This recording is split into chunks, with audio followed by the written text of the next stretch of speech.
This month's Where Did the Road Go is sponsored by Allison Cook, Super Inframan, and Stephen St. George. If you would like to help support the show, become a patron. WhereDidTheRoadGo.com. It's only $3 a month. Lots of extra content all month long. And now, our show. Transmission start. Welcome to Where Did the Road Go? Join us as we wander off the path and explore lost history, consciousness, the paranormal, unexplained mysteries, alternative thought, and much more. We are present on the web at wheredidtheroadgo.com. Now here is your host, Soraya.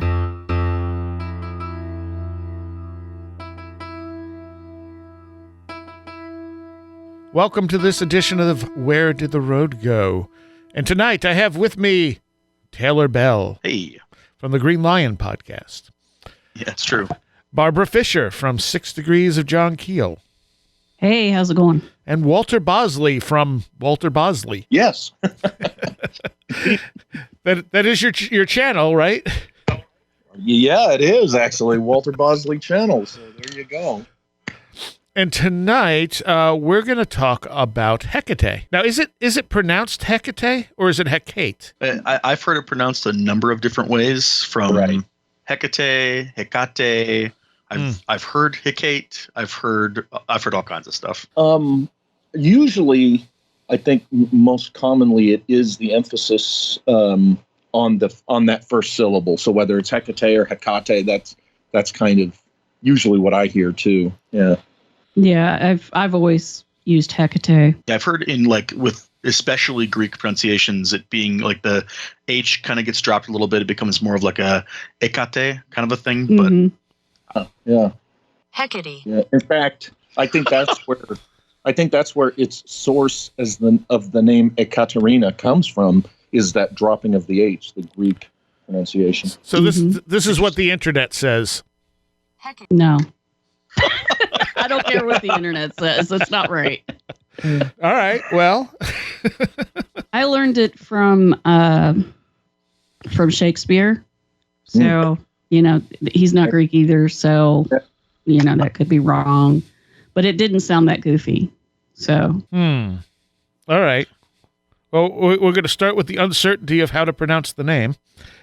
That's one of the beautiful things about it, in my opinion, at least, is, I think Hecate is a goddess and also sort of a concept that has been carried around through a lot of different cultures and a lot of different times and gets called different things by different people. And they all kind of point towards the same, you can call it egregore or spirit or goddess or whatever, but it's kind of cool.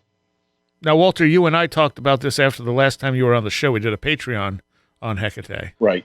Or Hecate. Hecate? Is that what it said? Hecate? Yeah, that was that one.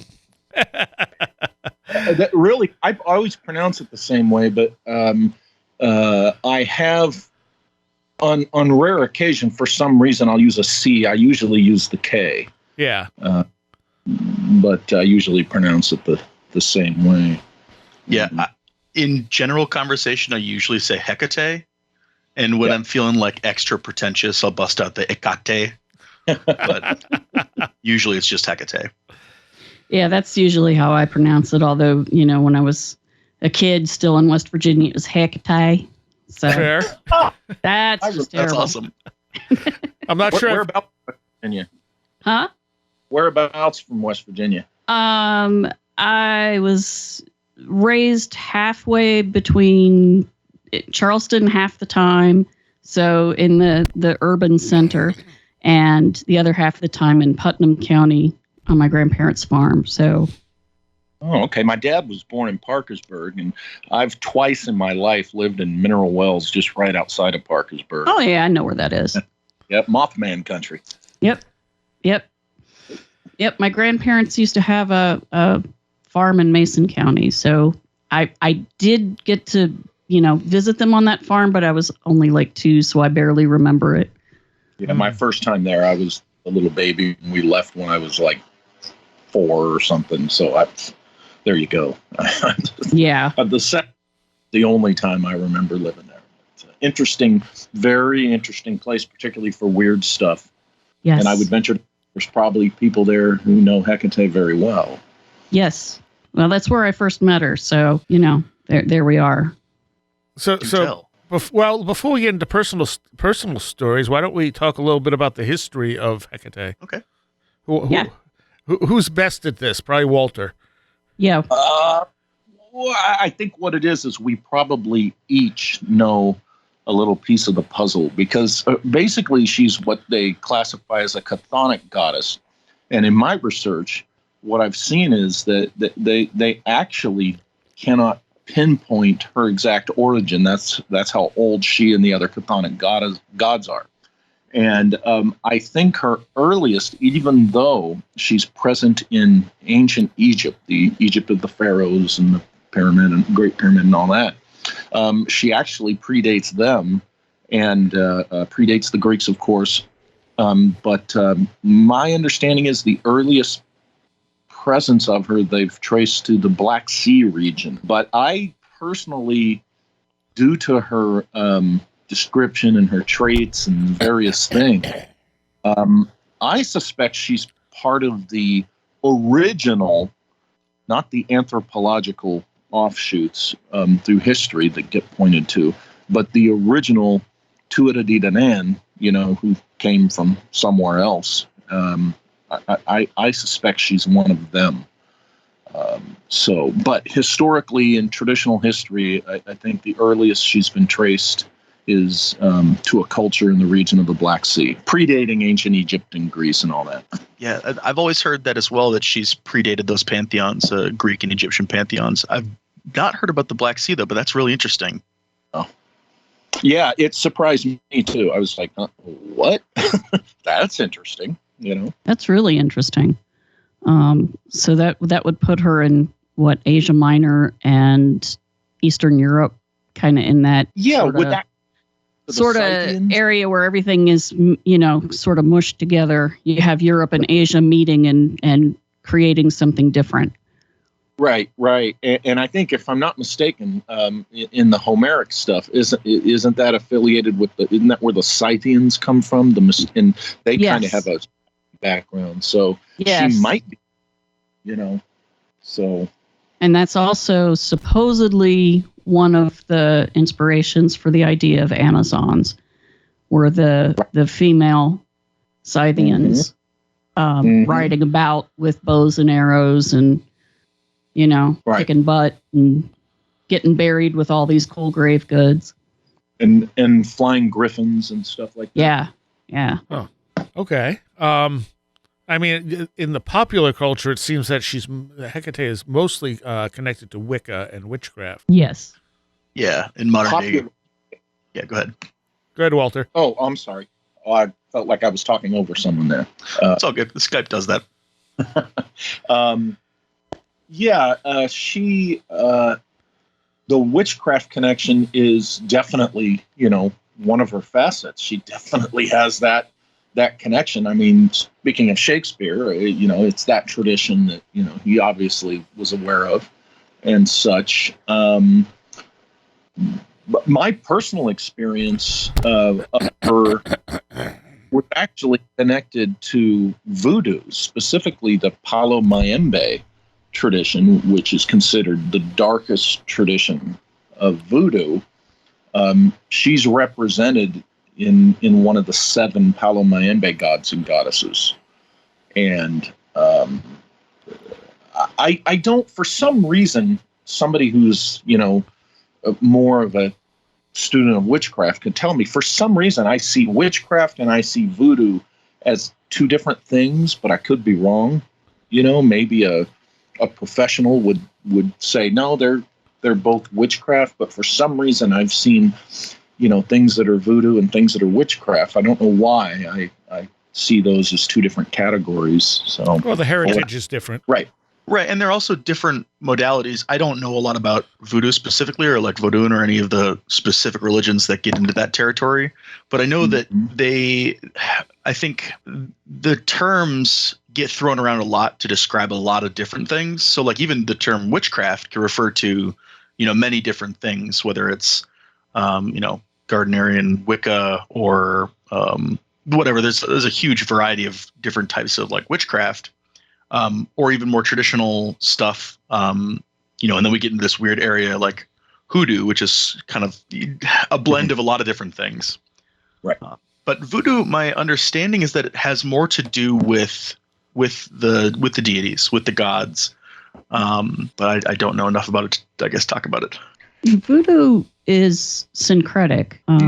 It's a combination of African, usually West African, but not always, almost always, but not quite, West African religious traditions that were brought into the New World and then just mixed in with Catholicism and Native American belief, and even a little bit of Protestant in there, mostly Catholicism though, and all of the deity names or names of the Loa or the Orisha, depending upon what branch of voodoo you're talking about, became associated with the saints of Catholicism, and so they had their attributes that sort of flowed back and forth in this continuum.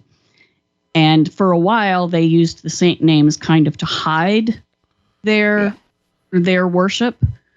But after a while, it just became this fluid thing where it goes back and forth. And it's a super rich tradition. It's traditions. It's not one. Right. Yeah. And pretty much everywhere you go in the New World where it exists, it is instantly recognizable and yet unique to that area. Yeah. Yeah, definitely. What you're saying about the syncretically, where Hecate falls in, is that Saint Catherine of the Wheel, or Saint Catherine of Alexandria, is one of the. How did you pronounce it? The Orisha or the Loa? Loa and the Orisha. Yeah, she's one of those seven, and we know that Hecate is Saint Catherine of the Wheel of Alexandria.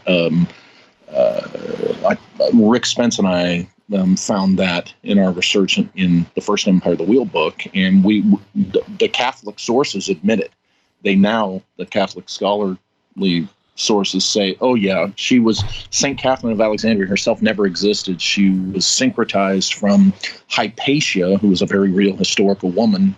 They took part of her, and then they made up this fake Saint Catherine figure, and so she never existed, and she was created partially, as they always did, was to hopefully discourage the pagan worship and the whole reason why they syncretized to begin with. But that's where Hecate falls into, and specifically Palo Mayombe, into voodoo, because she is Saint Catherine of the Wheel. That's interesting. I did not know that she was in voodoo of any sort. Yeah, when you realize who Saint Catherine of the Wheel actually is, there's Hecate. And another clue you have is the Damballa, the voodoo Damballa, which is, what does it look like? A wheel.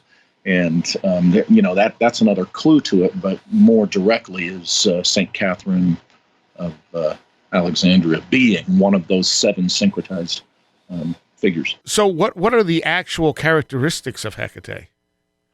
Well, so I guess in my experience, a lot of it's been about kind of symbolic representations and things that she's associated with. When you say characteristics, what do you mean? Well, describe Hecate for people who don't know. Sure. So one of the biggest things I think Walter had mentioned earlier, that she's chthonic. Chthonic means sort of the underworld, and so there's this kind of darkness that seems to hang around her in a lot of different ways, whether in appearance or in tone. Beyond that, it's kind of interesting. A lot of the ways that I think about how she's characterized have to do with the things that she represents, such as dreams, or in the Wiccan and witchcraft traditions, she's a goddess of witchcraft, and so magic and stuff like that. And all of these things kind of follow her around, and become a part of her her ambiance and her appearance in many ways. She's often seen with dogs. She's often seen with tools like the torch or the dagger or sword or the key. And these concepts, I mean, they're physical things, but they also represent, they represent sort of the egregoric ideas of those symbols and what they mean, and as they pertain to her as a goddess, and also as, kind of a thought form. I don't know if that makes any sense, but It does. Okay, that's how I think about it. I think one of the attributes of hers that is most interesting, you mentioned that she's chthonic, so everything about her is darkness. She's associated with black dogs. So if you know anything about black dog folklore, that's a rich vein to start mining. She is sometimes referenced with wolves, but most of the time it's dogs. It's hounds, the hounds of Hecate. She also, as you said, she carries keys or a torch or both. And the keys she uses to unlock doors that are forbidden and that are, forbidden for mortals to pass by. She opens the gates of the underworld. She uses this torch to light the way to the underworld. And she's also the goddess of the crossroads, which is interesting to me because Walter just mentioned the whole voodoo angle, because lots and lots and lots of African traditional magic is done at the crossroads. Oh, interesting. And that's because that is the liminal place. That is the place between life and death. That is the place where things go a different direction. It's where you can change directions. It's the place that isn't land or sea or sky. It's like right there in the middle. It also was one of the places traditionally where you put gallows. And a lot of the physical bits that you use in her magic has to do with what you can take from the gallows, whether you take earth from the foot of the gallows or you take something off of the body that's still hanging from the gallows or whatever. But that's one of the things that happens at the crossroads. She's a very dark goddess. Yeah, and she is the very guardian of the gates to the afterlife, specifically into the underworld, which is, where we go after death, right? And here's what's interesting is, for all her darkness, which is indeed very much, her attribute, for all her darkness and the things of darkness around her, my personal experience in studying her and experiencing her has been nothing but illuminating and positive. It really surprised me, because I went into my whole intensely 7-year experience with her in pursuing the Empire of the Will stuff. I went into that only knowing the scary, dark goddess of the witches. This is, got to be careful. This could be, something bad or evil. And my experience, I came out of that with the total opposite impression of her, even though that is the world that she oversees, that she holds the keys to, that she moves in. The experience of her, I found, is very light-filled, which, symbolized by the torches that she carries, just like she guides you through the underworld with that light. And I came away with an impression of this entity, this being who's very caring, and very similar to, and in my research I found where she is an influence on the concept of the Homeric Pallas Athena. And if you recall, Athena was the one resident on Olympus that had the most sympathy for and the most love for human beings, specifically, the men in the story, specifically Odysseus. But she's very, to me, in my experience, she's very Athenic in that way. I have found her to be more of a guardian, a teacher, an illuminator and despite the trappings that we've been talking about, again, the experience of her has been just a very positive, warm thing. And, and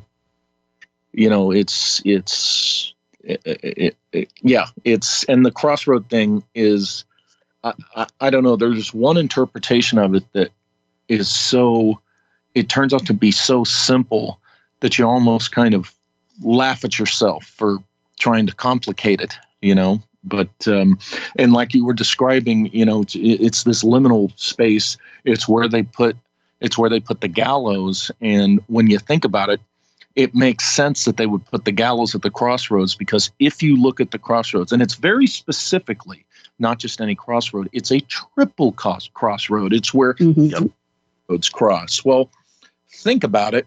If she holds the gates, the keys to the gates to the afterlife, right? If she stands at the gate when, essentially my understanding is she's the entity who you encounter when you die. Okay. Yeah. It may be kind of like a St. Peter of the underworld, so to speak, just to pull something out of tradition. But so there you are. You've died. You're going to encounter her. She's standing at a triple crossroad.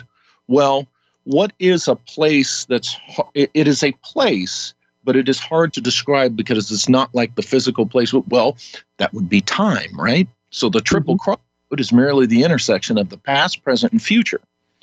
And she is the guardian of time, of moving through time, seeing through time, how you move after you physically died, how your spirit moves through time. And think of the implication of that: past, present, future. Does it imply that perhaps you get an opportunity to return to your own past? I think so. And so it makes her less scary. I have found the things I've experienced and found it makes her more fascinating. I don't know. That's really interesting. And also, I got to say, I'm glad to hear you say that your experiences of her have been more illuminating and kind of light filled. That was something that kind of caught me off guard with the experiences I've had. Every time, and it's only been a couple of times that she's showed up in my dreams, it's always been a very bright experience. One of the times it was in broad daylight and she was wearing a white dress. The other time was sort of pre-sunset, and it had a lot to do with light, with the light of the sun, and her eyes were shining bright lights. How did you know it was Hecate? That's a good question, sir. I woke up and I could kind of explain this first time if you want. Sure, go ahead. But real quick, both times I woke up from this experience and it just popped into my head. That was Hecate.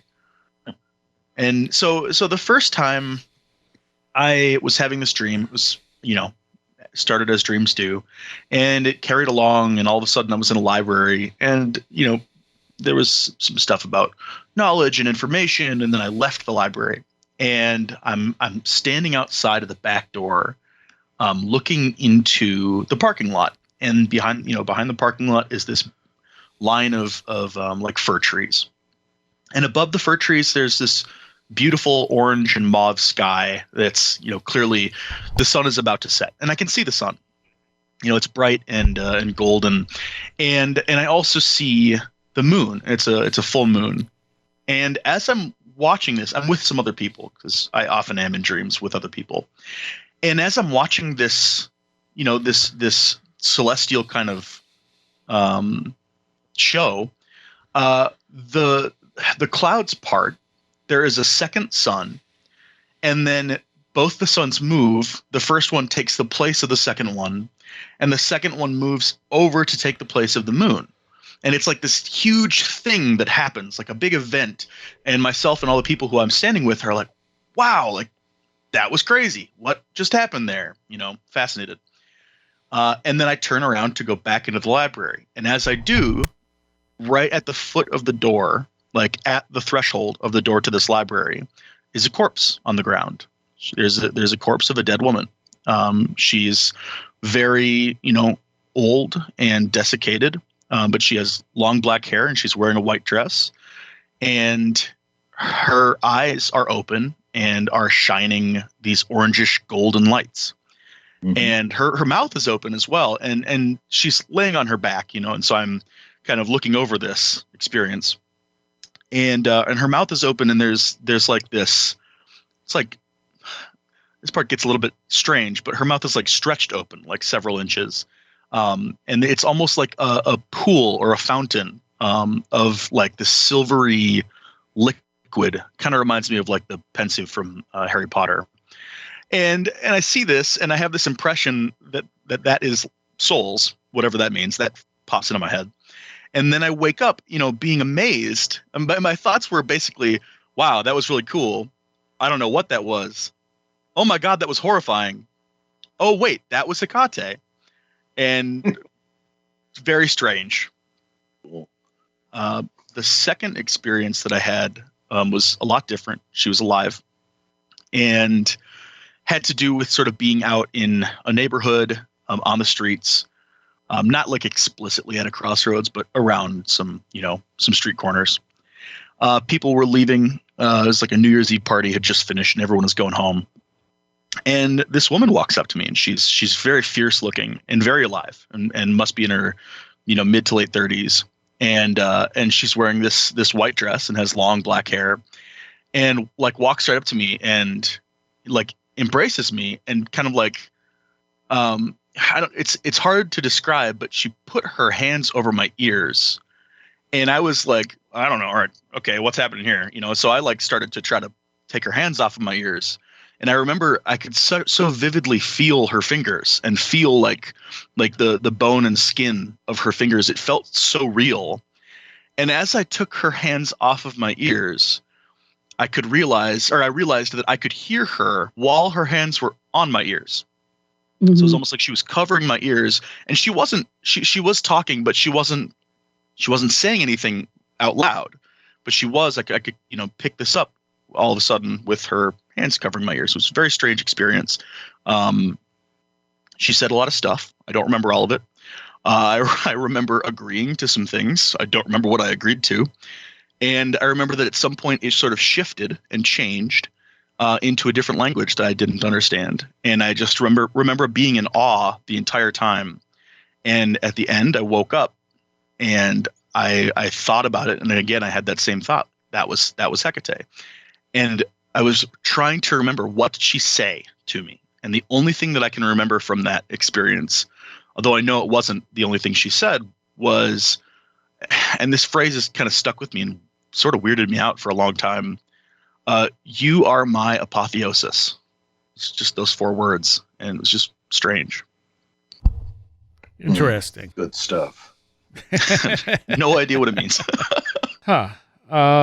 Yeah, I wouldn't even know how to take that. It resonates with one of my experiences with her, but I'll let is it Barbara? I'm sorry, Barbara? Yes. Yeah. Barbara, go first. I would say that she, for all of her associations with darkness and death, if you aren't afraid of death, she's very full of light. She's very compassionate. She's not, she is of the moon as well. And the moon gives light. She's not just the dark moon. She's every phase of the moon. And I never really was fearful of her. And I dreamed about her when I think I was 14, maybe 15, when I first dreamed about her. But in the dream, I was walking in darkness and I couldn't find anything because I was in this unfamiliar place and it was pitch black. There was no moon. It was outside, but it was in a city, and it did not appear to be the city I lived in. It wasn't Charleston. And so I was lost, and a light started floating in front of me, and it was a flame. And, looking back on it now, I could say it looks like a torch flame, like the torches that you see carved into Victorian tombstones. So it's it looks like a flame. But I didn't think about that at the time. So it floats in front of me, and it leads me into a building. It leads me up some stairs, and it leads me into this door. And the door is locked. So I knock, and an old woman with brilliant white hair and a black dress that looked pretty Victorian to me opened the door. Now, what the room looked like, it looked very much like the living room of two of my great aunts. And these little ladies were, they had all of this Victorian furniture in their front room. And it was beautiful. It was all from when their family had had a lot of money. So it was just beautifully cared for. It was like walking into the late Victorian period or early Edwardian. It was really strange. And there were things, a lot of the stuff was from Germany, which is where their family came from. So it looked like that. It wasn't exactly like it, but it looked enough like it that I expected to see Aunt Emma and Aunt Florence there, but they weren't. It was just this lady who was not little and delicate like they were. She was much more of a tall, somewhat imposing looking figure, but she smiled. You know, she wasn't scary. She smiled, and she let me in, and I sat down on a stool, like a footstool, and over the mantle, there was a mantelpiece with what looked like a fireplace, but instead of a fireplace, there was a door, a little tiny door, and it was locked. And she looked at me, and she made sure I looked around at the whole room, and there was a clock on the mantelpiece, and it had a full moon face on the pendulum. And when it went back and forth, the face would change shape. And so it was little, it was like a baby, and then it was a young child, and then it was like a teenager or a young adult, and then it was older and older and older, and then it was a skull, and then it would go back around and come back with each time it swung. It had a different face. And that was a little bit eerie because, you know, the eyes were moving. It was looking back at me, and clocks just, you know, shouldn't do that. So that was a little unnerving. I didn't really like that. And then she looked at me, and she reached into her pocket and pulled out a key on a chain. And it was one of those old-fashioned big skeleton keys. And it was attached to her waist by a chain, and she knelt down and she beckoned me close, and I walked over, and she motioned to the little door, you know, like look through the keyhole. And so I looked, and I couldn't see anything. It was dark in there. And she smiled this weird little like Mona Lisa smile, and then put the key in the lock and turned it and opened it. And I looked inside, and it was another room with another lady at the door of the fireplace, unlocking the door for another version of me, opening it, and there was another room with another door. It went to 3 before I basically jumped out of bed and nearly screamed, because it was one of those sort of smack you in the face moments of this is important. It's a little bit creepy. Wake up. And so I did. And when I did, I looked up into the room where I'm sleeping, and there was a wardrobe in there. It's one of those big dressers that has a door in it because people didn't have closets back in the old days. And it had belonged to my great-grandfather, like all of the furniture that my great aunts had. So it was, you know, tied to that dream. There's a skeleton key in the lock to the door, and the door swung open. And I looked in, and I could still see the lady inside that door. And then I screamed because she was not supposed to be there when I was awake. I didn't like that. But later, much, much later, I was telling it to someone who was older than me and way more experienced. So this would be like when I was 15 or 16. And she said, oh, that was Hecate. And she was showing you that you had to go within, that you had to go inside for your answers and stop looking for your answers outside. Wow. Yeah. I'm glad I let you go first because this is blowing me away. Because my experience has a little bit of resonance with both theirs, which I think, what does that speak to? I think that speaks to, you asked the question earlier of Taylor, how do you know it was Hecate? Yeah. Well, the resonance between experiences is another bit of evidence. We all know it was Hecate, and we all, for instance, well, let me go back. My two strongest, most vivid experiences with her, one was a dream, like they've had, and the other one was a waking bit of weirdness that was just the beginning of, like I said, a big 7-year intense ride. But the dream, like Taylor's, mine was in a library, and I don't think that's an accident. But when you think about what libraries represent. Right. Specifically, I still think of it this way. Mine was in a very specific library that exists here in Redlands, California. That, going back to what Barbara said about, she was in a place that was very Victorian or Edwardian. This was built during the Victorian era here in Redlands, and it was built by two twins, the Smiley twins, A.K. Smiley and his brother.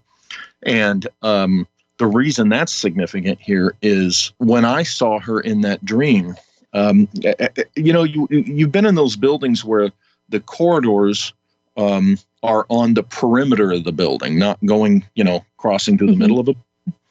Well, in this particular section of this library, in the dream, I'm standing in the little like alcove kind of space at the corner of the building where two of those corridors meet, right? Which is kind of a crossroad, right? Or a turning point. There's this long line of people all dressed really well in what my subsequent research identified was Edwardian era clothing. And there were these two women, these twins. They were older. I would place them around, 60-ish or so, very regal looking, identical twins. And the people in the line were not noticing me at all. But those two women, as they passed, very elegantly dressed, they both looked at me, smiled, and nodded. Now, subsequently, I realized for a variety of reasons, which would make the story too long, that what that was Hecate in a dual image. Mm-hmm. That was the lady. Now, so the resonance I have with Taylor there is the fact that it was a library. And with Barbara, the Victorian Edwardian trappings of the whole thing. But here's what's interesting is that Taylor, in talking about the body of the old woman, and he seems to have seen the three different versions of Hecate's triple aspect: the maiden mother crone, the young girl, the woman, the old woman, and Barbara in spades with that clock and everything, going through the phases of a life all the way up to the skull representing death. That's another reflection of maiden mother crone. And my experience with her in the dream, being a middle-aged woman, I was 50 years old when I had that dream. And I'm wondering if there was an aspect that she will appear to you how she would look close to your own age. So you're a young person, you're going to see her as the maiden most often, maybe. I don't know, but you guys saw her in all three phases. Now that was and by the way, the dream, when I came out of that dream, that was when I first had my eureka moment about what the triple crossroad meant. That's when I woke up, I realized, oh my God, it's time. It's the past, present, and future. Mm-hmm. That's what the triple crossroad is. So that was my dream experience with her. The waking experience was really my first, I'm going to say overt, because we never know exactly when she starts showing up in our lives on the periphery and we're just not aware of it. But the first conscious experience I had with her, I had not learned about the Hecate St. Catherine connection, but St. Catherine, specifically of the Wheel of Alexandria, had already shown up in what was going on with my research and weird experiences. And I think what it was is eventually she wanted to reveal who she really is, Hecate.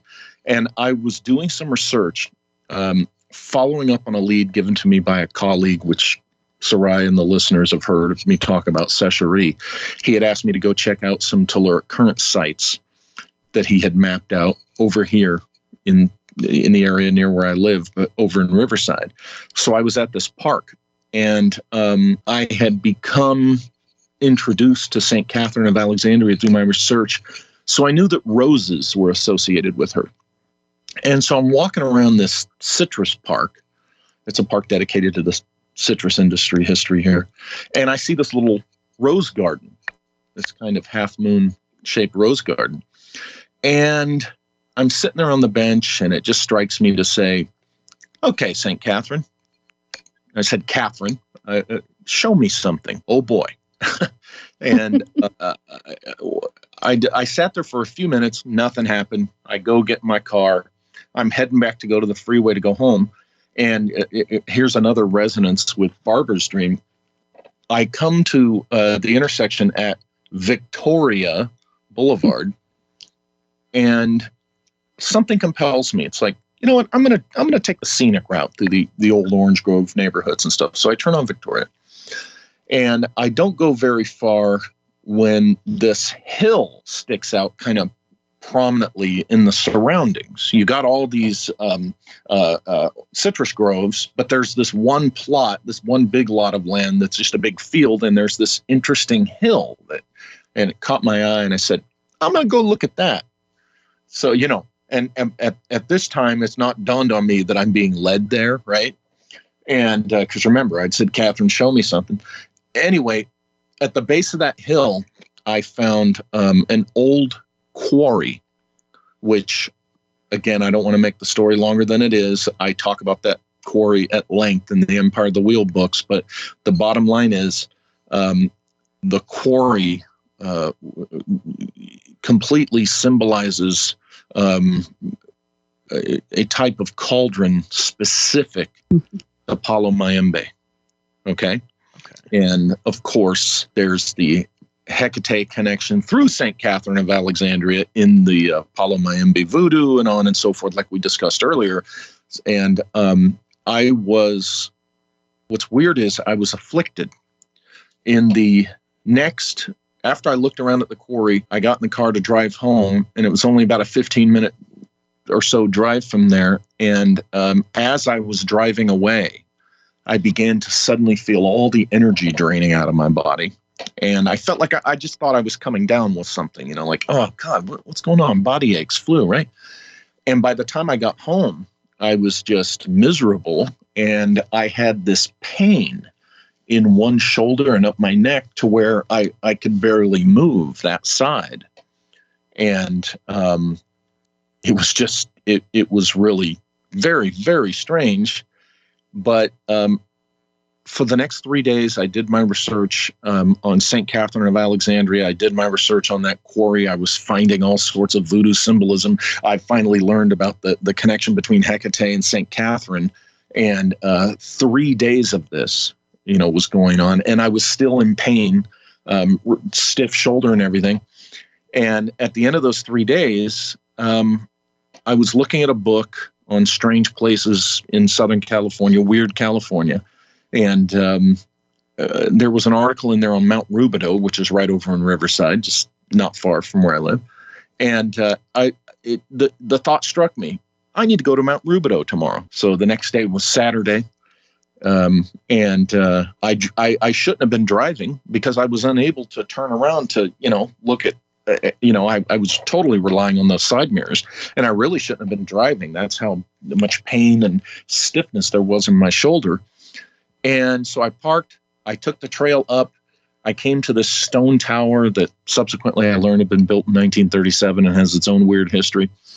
And I started looking around the tower, and there was this window. It's very medieval. And I pulled myself up to the little slot window like you see in, King Arthur movies and stuff in castles. And I look inside and there's this bell in there and I'm like, oh, that's interesting. And then I'm standing there and I realize, what the heck? The pain is gone. Completely gone. And I turn my head and I move my shoulder and the pain and everything was gone. It was like the moment I touched that tower, it healed the, apparent affliction that I was stricken with at the quarry, which is just across town. And I can't equate that with anything else, but I said, going back those 3 days prior, when I said, Catherine, show me something. And what'd she do? She compelled me to go find that quarry. She led me to the quarry where I was afflicted. 3 days later, there's the three. Remember, she's the triple goddess. Symbolizes her. 3 days later, she compels me to go to the place where I'll be healed. I got a question for you. You said the mountain was called Mount Rubidoux?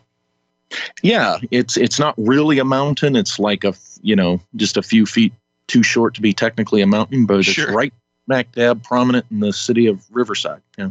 How do you spell that? You're going where I went in the book. Rubidous. Okay. I do a full breakdown and analysis in the third Empire of the Wheel book. The very name of the place is, Soraya will tell you, in this whole Empire of the Wheel milieu thing, it's colossal. It's a monster. And yes, the whole thing about Mount Rubidoux is the connection that I made in my head, which it sounds like it's spelled differently, but when you said that, what popped into my head is the Latin word rubido, or like rubedo, which is the fourth stage of the alchemical process. So it's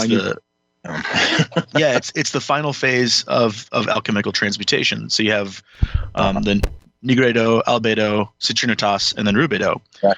And it means the reddening. And so there's red for your roses, right? And as you touch the tower, it sort of completed whatever that process was, that process of affliction that was going on. Sounds like something was changing there. It sounds like, I would assume, I don't know what happened in your life around the time, but did anything happen over those 3 days or after? Well, what led, that year had been a weird year. I had, when I had that experience, it was late in the year. Earlier that year, my father had been assaulted by a former employee. He subsequently died 11 months later in 2008. So the family was going through that crisis, because he was like in a coma for, he was in the hospital for like 11 months, just on a slow death. And I had been going through my own personal crisis with having hit a brick wall with, things in life. I had made a career, and I had ended a career and set out on a new path, and it hadn't been working. So I was in kind of a personal crisis. There was stuff going on with the family. And then I started dabbling. I was taught to do remote viewing. So I started, and just weird stuff.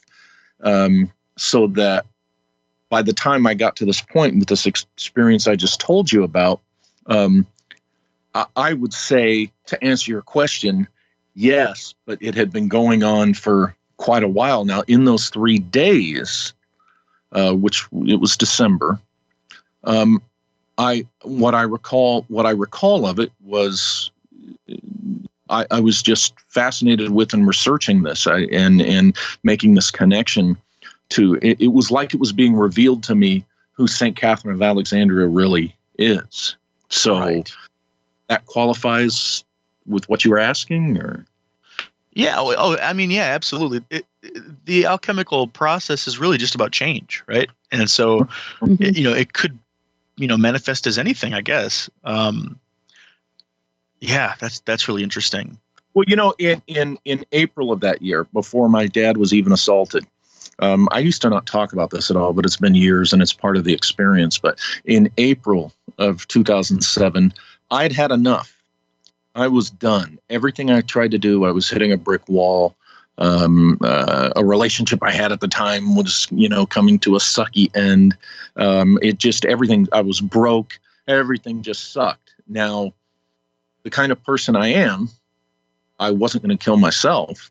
So I had this one night where I said to God, I was laying there in bed and I said, okay, you SOB, if that's the way this is going to be, that nothing I do, I can't succeed at anything. I've hit this wall in life or whatever. I said to God, I said, take me out tonight. Take me in my sleep. I'm not going to give you the satisfaction of doing it myself.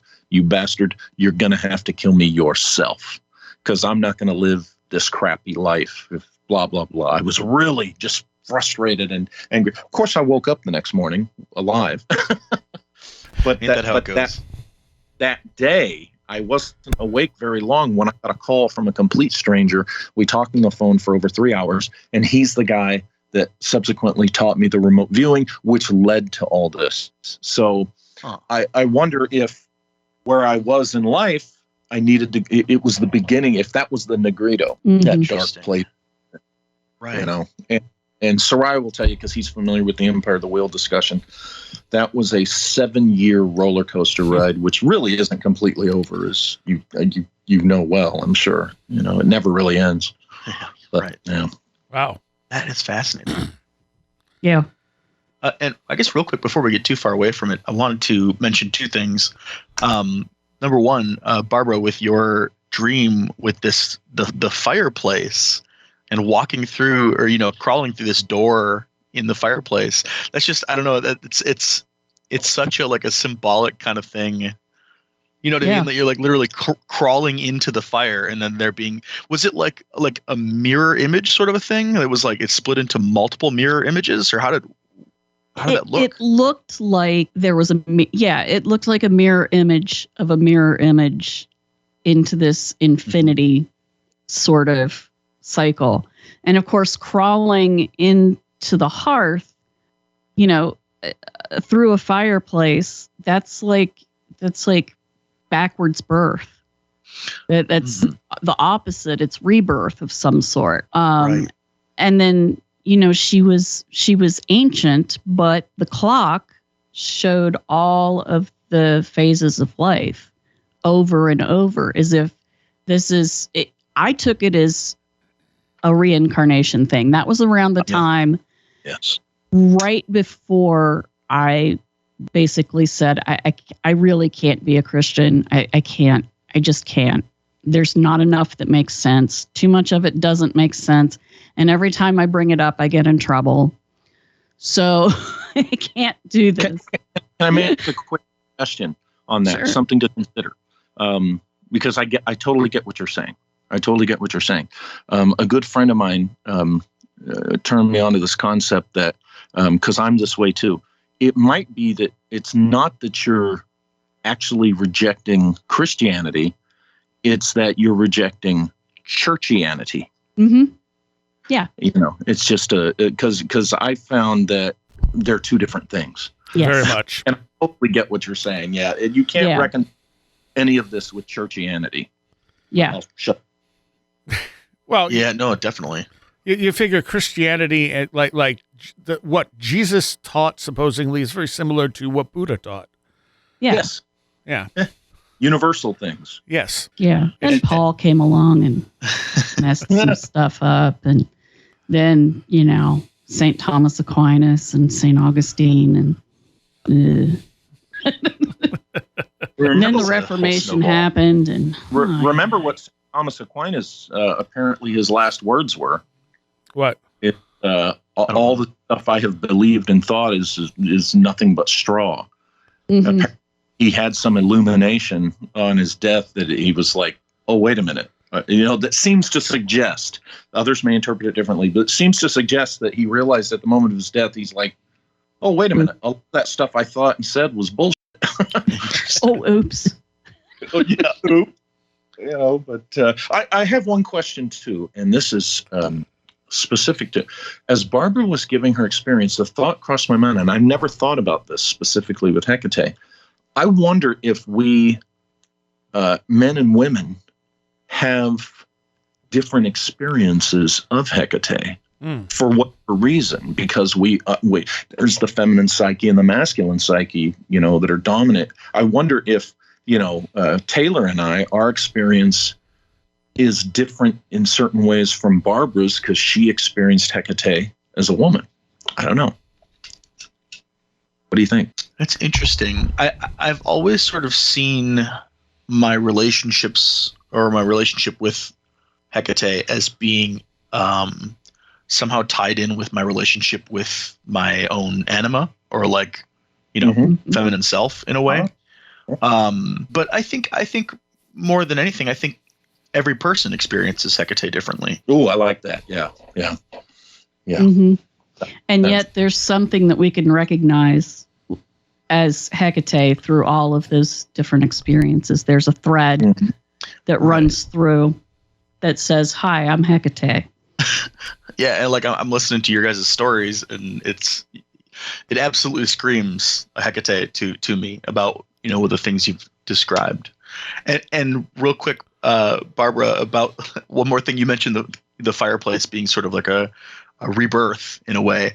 It's also sort of cremation in a way, right? Yeah. And so there's this idea of returning to the flames and being birthed from the flames, and it's like the phoenix arising from the flame and then going back through it again, and over and over and over. And what's interesting is, when I saw her for a brief second in that hypnagogic hallucination, standing inside the wardrobe, I saw the key that, locked the wardrobe was a similar kind of key. So I took to wearing that key around my neck after that dream. Cool. That's cool. And I wore it for I want to say I wore it through the rest of high school and 2 or 3 years worth of college. I wore that thing. I love that. That's cool. I did the exact same thing with a very similar key. That I was at a conference, and there was a person there who was well known for witchcraft related stuff, and happened to have just a bag of keys, and she didn't have it out on her booth for sale, but I heard from somebody else that she just has this and brings it around with her. And I said, "Hey, can I look at your keys?" And looked through the bag. And I'm like, no, I don't really like this one. I don't like that one. And then I pulled this key out that was exactly the kind of key I was looking for. And it literally has my name stamped into it. It literally says Taylor on the key. Oh. So, and it was the only one like that. So I picked it up. I bought it from her. I think it was $3 or something like that. $3. Hey. Exactly. That's really funny. Heck has a way of making things happen where it's her. Right? Exactly. Yeah. Yeah. It's her. You guys are going to love then.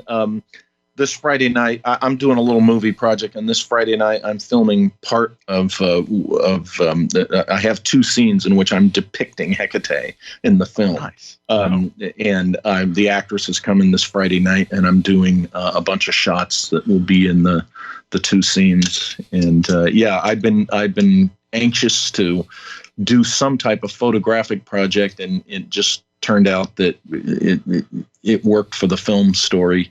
And I'm kind of looking for what film is that? It's the Kaleidoscope Grimoire, my silent film that I'm working on. Okay, all right. Yeah, interesting. So I could tell you stuff this week. That's cool. Okay, so the question I have, and I know I posed this to you, Walter, on the Patreon segment. What are these things? Are they actual entities? Are they tulpas? Are they archetypes? Are they parts of us? Like what is Hecate? Man, only the small questions, right? Yeah, right. Yeah. Well, you know what I said when I answered it the first time? I believe she's 100% a real entity. She shows us aspects of ourselves, which I think goes in with what Barbara was saying about how it's the inner experience we have to go within. But I have found her, and strongly through my experience believe that no, she's not just some symbol or phantom of my imagination. She is a very real being. But that's my position. Others disagree. I agree. For the most part, I agree with that assessment. I think that she is she is a real goddess, deity, spirit, whatever you want to call it. She's incredibly powerful, and I would say definitely independent from people. Although I think there's an aspect to our experiences with her, and I always come back to Soraya, the way that you've explained Seth in sort of being a combination of Jane Robert and whatever Seth was. Right. I feel like our interpretations or our experiences of a goddess, for instance, and I think that this kind of branches into many different areas of spirit, are a combination of ourselves and that thing that is a standalone thing, that being. Mm-hmm. So it has to translate into our reality through us. Yeah, and like, for instance, in my experiences, I would wager, I mean, we would never really know, but I would wager that Hecate looked different physically than she did in either of your guys' experiences. You're right. And in one of my experiences, the one where she was alive and very vibrant, she had a very I guess I would say like very European appearance to her, like somewhat Mediterranean, but like lighter skinned, and like an appearance I would associate with like a Greek goddess, because the Greek context is the biggest one I know her in. So I've always sort of taken that as my own mind's projection of what I would expect to see in a situation like that. I think that's co-creation right there. Yeah. I think that there are living deities, living spirits that are separate from us. But I think that our minds are like wardrobes or closets that somehow between our consciousness and theirs, a shape is given to them. And that shape is however we best perceive them. So there's input from both sides. But I do think that they are definitely separate. And yet, at the same time, I'm not a monotheist, I'm a monist. I believe that everything is part of everything else. That there is only truly one consciousness that has been broken apart into countless, infinite pieces. Sure. And we all have a piece or two or however many of that original consciousness. So we are both separate and not at the same time. I'm one of those people who can hold two separate opposite ideas in my head at the same time. It doesn't bother me. Most people get all kinds of, no, it has to be one or the other. We can't have that. No. And they get all weird and squirrely and they have to run away. But it's both and neither. It's, she is separate and yet at the same time, she is within me. So it's kind of both. Yeah, I tend to agree with you on all of that. And I like that wardrobe idea. I've heard you mention that with like paranormal stuff before. Yeah. So it's a cool concept. Yeah, it's kind of like the camouflage of reality, as Seth would call it. Since you brought up Seth. I was going to say something else and I forgot what it was. I've had some experiences, but we're running low on time. And I kind of feel better doing it at a Patreon segment because I'm not totally comfortable talking about it all. And part of the reason is I have dealt with another entity through a good chunk of my life. And it was made very clear that I'd not talk about this entity unless that entity showed itself to the person I was dealing with. So I just never spoke of it unless I had an indication that it was okay to do so.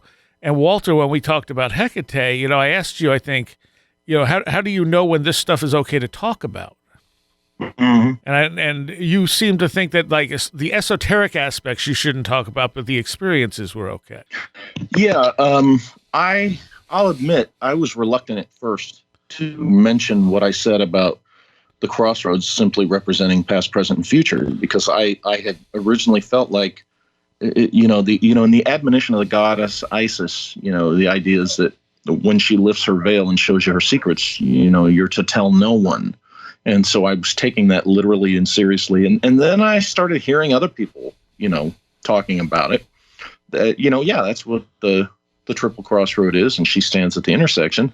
And I realized, oh, okay, so that concept isn't so much a secret, you know. So it's to talk about that, you know, maybe some of the details of how things work are what you're not supposed to really. And Sarai, you remember what I said about that was, it's not that, you know, it's by telling it, by simply telling it, you're depriving that person you're telling of the experience of learning it for themselves and truly knowing it, because there's the kind of knowledge you get that someone just tells you, so it's in your head. Yeah. And then there's that knowledge you get where you've gone through the path yourself and you understand it on that deep level. And so I think that's why you get that, you know, admonition of Isis / Hecate, because that's the goddess Isis, who's, you know, one aspect of Hecate. I think that's why she says tell no one, because you don't want to deprive them of these same things, which she'll teach everyone who's willing to learn and take a look. It's not, I'm very egalitarian about this stuff. I think anybody, you know, none of us are special just because we've had these experiences, and anybody can have them. A lot of people are afraid of them, like Barbara was saying with the other, you know, so. Well, and Walter, I think that interpretation of like tell no one, to me, when you said that, my thought was, it's not so much because the thing is a secret. It's just that when you put it into mouth words, it's not going to mean the same thing as if that person experiences it for themselves. That gnosis is, you know, ineffable. Yeah. Even in ufology, there's a story that Valet tells in Passport to Magonia about a farmer in the south of France who raises lavender. His name's Maurice Masse. And he went out to his field one morning in the 60s, and there's a UFO, and there's these little guys digging up his plants, which he didn't like that. And so he confronted them, and he was zapped by one of them had something that looked like a wand. He pointed it at him and sort of zapped him, and then they jumped into their little UFO and flew away in this whirlwind and you know, kind of messed up the plants even further by, you know, that really turbulent wind. So he, you know, Maurice tells him the story. And then in Trinity, he's talking about having gone back to France, you know, decades later, and talking with Mr. Maurice again. And Maurice said, you know, I've had other experiences, but I won't tell them. You should never tell all of it. You should never, some things you just shouldn't tell at all. Right. Mm-hmm. Right. And he said some of it is for the person experiencing it. Yeah. Mm-hmm. Well, he said, so we always hold something back. Yeah.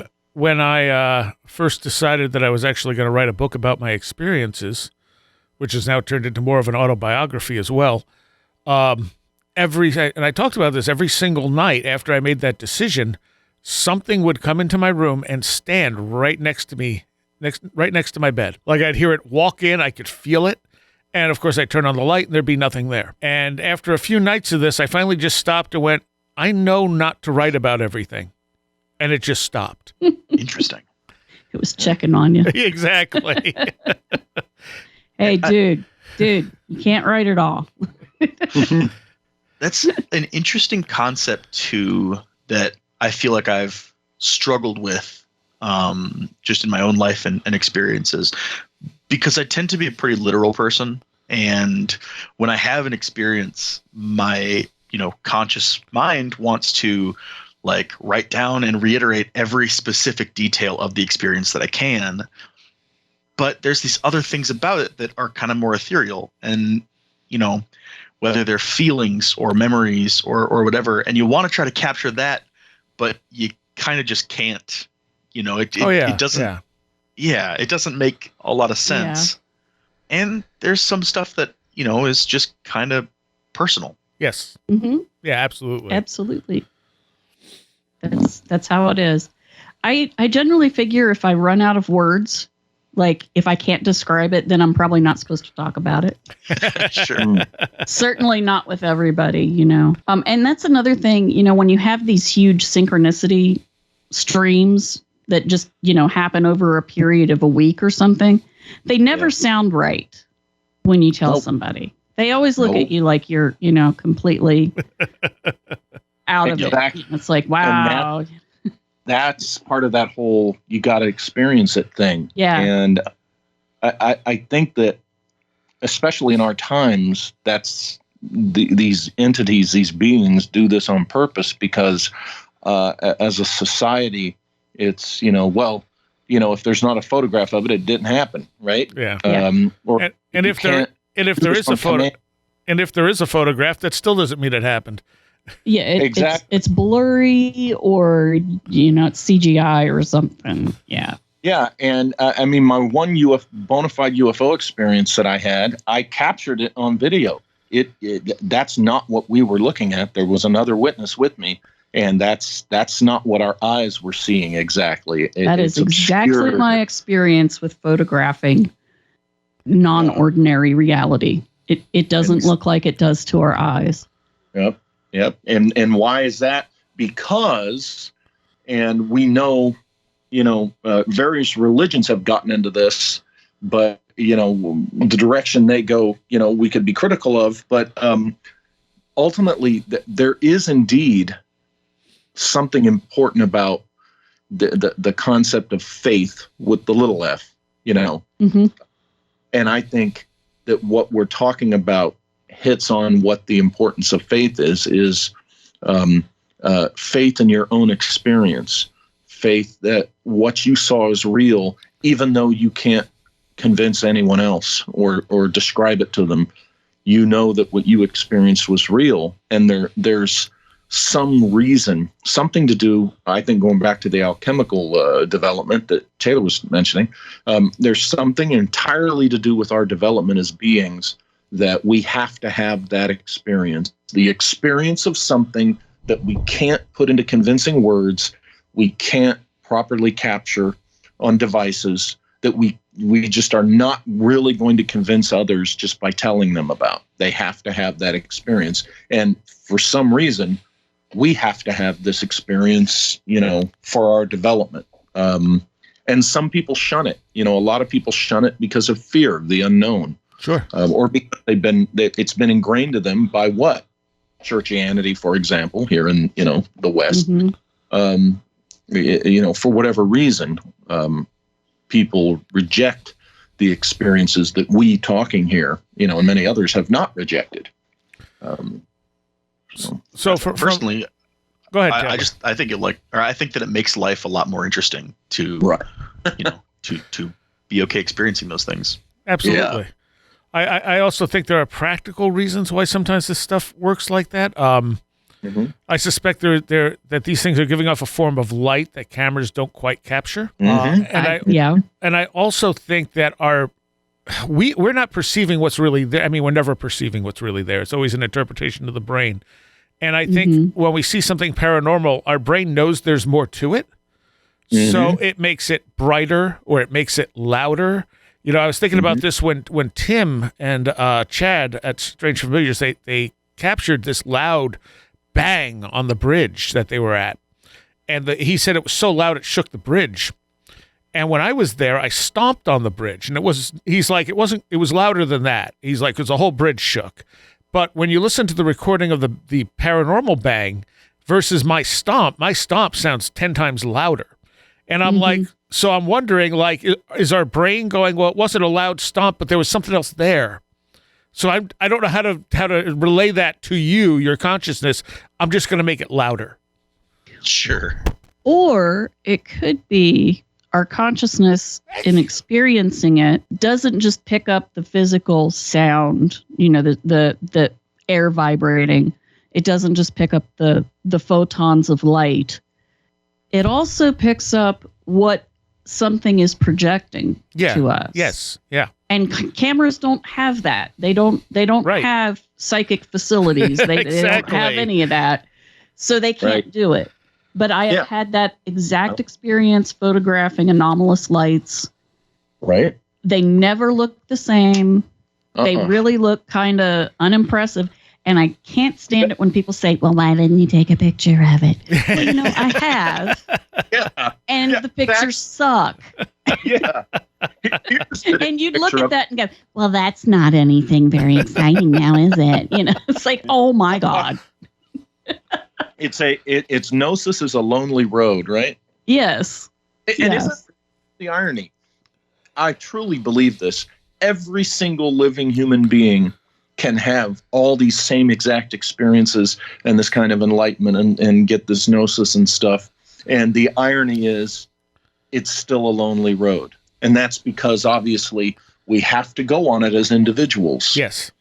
To experience this, and it's just the way it is. It's the nature of it. And I think that reminds us, my interpretation is, it reminds us, because we live in a time where everybody's into the collective and the singularity, and all the stuff. And actually it's there's been this de-emphasis with a lot of people on the importance of the individual being.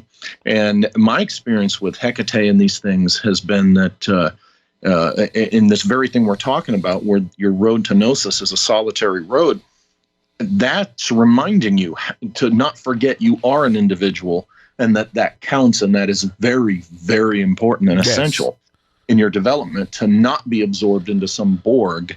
You'll never get stuff if you do.